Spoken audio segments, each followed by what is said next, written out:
Thank you, Governor. My name is Claire Munjian. Hey, Claire. An Armenian. And this handsome young man that stood up. I wanted to say something about that because Please.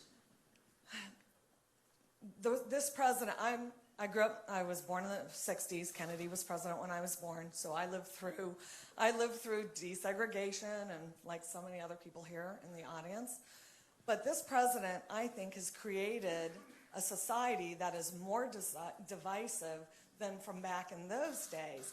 And there are people who look like me who have loved people that look like him, maybe not as good looking as you, but none of them were shot at by the police because when and if they were pulled over, they didn't go running from them. They didn't smart mouth. The same thing with me for women. I've seen women being manhandled on the news by the police because we are not respecting our law enforcement.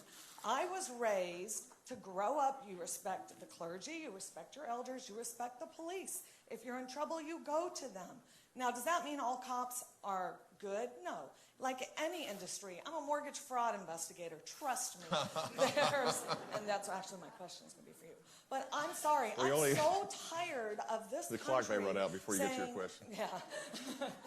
I'm so tired of this country having this attitude. Well, I look like this. How can I be protected?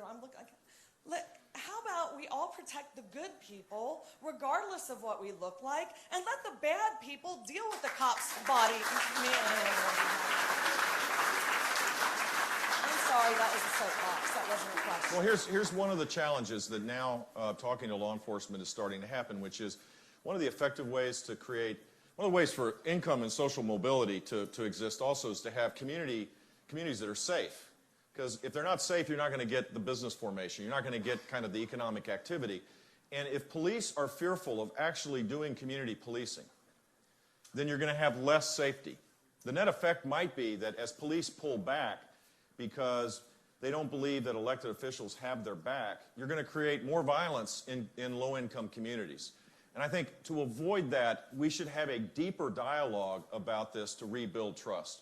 Because here's what I know to be true, because I worked with law enforcement when I was governor each and every day.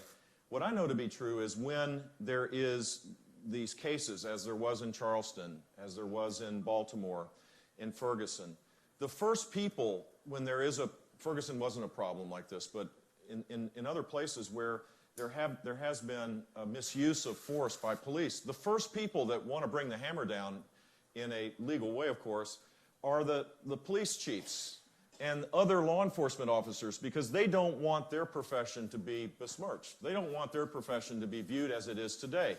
And so this is becoming a challenge for us in all of our communities. And the successful communities are the ones that are going to have a full on-board dialogue about this to eliminate the lack of trust that exists. And I love the way that you framed the conversation, that if we start being divided up by others in our disparate parts, then your love of someone who might look different than you will subside because you're not getting the same vibe back. And in our country, I mean, think about it, man. I mean, we're like Baskin Robbins here. There's no chocolate and vanilla in America. We're 34 flavors and going strong. And if we start dividing ourselves up all these different ways, it'll get ugly. It'll get ugly really quick.